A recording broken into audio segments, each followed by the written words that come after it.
مش كان فما يا أخي قبل تشات جي بي تي معناها كانت سر الحكاية كانت مخبية معناها الانتليجنس ارتيفيسيال كانت سر مخبينه علينا.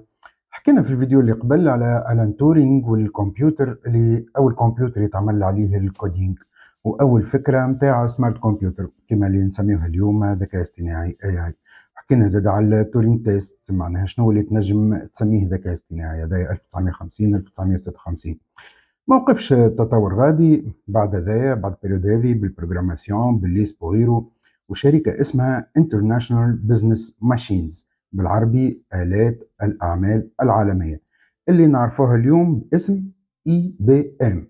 عام 1960 اي بي ام عملت سمارت كمبيوتر اي بي ام 704، عملوا واحد خارج من الام اي تي تعمل به اول تشات بوت في التاريخ. تشات بوت معناها تكتب له حاجه يجاوبك. تشات بوت هذايا وقتها اسمه اليزا، كان يتصرف كيما كيما البسيكولوج معناها يسالك اش عملت اليوم وكل حاجه تحكيها له يقول لك اش حسيت ولا احكي لي اكثر وعلاش.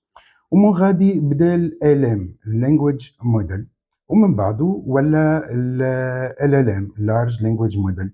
وزاد مع هذا ولات فما حاجة اسمها مادام يحكي بطريقة طبيعية حاجة اسمها ال NLP Natural Language Processing.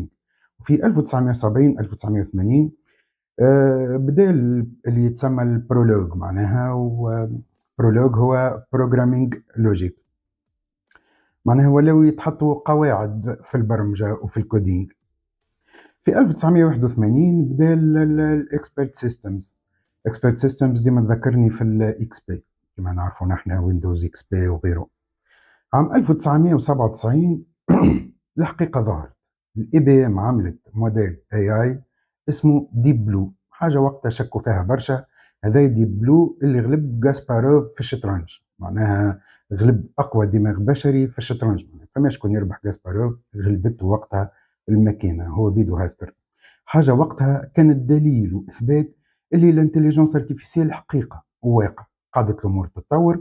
عام 2000 بدا الامال والديال، فسرتهم في الفيديو الاولى الطويله هذيك ال 12 دقيقه. عام 2011 صارت حكايه صدمت برشا عباد واقوى من حكايه جاسبارو. عام 2011 لي بي ام عملت واتسون.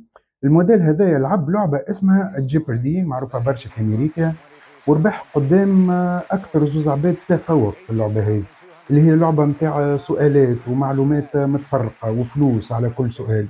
واتسون وقتها كان يسمع ويتكلم صوت كما تشوفوا لهنا في الفيديو، يكبتي الصوت ويجاوب بالصوت. وبعد ب 11 سنه 2022 خرج تشات بوت جينيراتيف بري تريند ترانسفورمر اللي نعرفوه اليوم بتشات جي بي تي.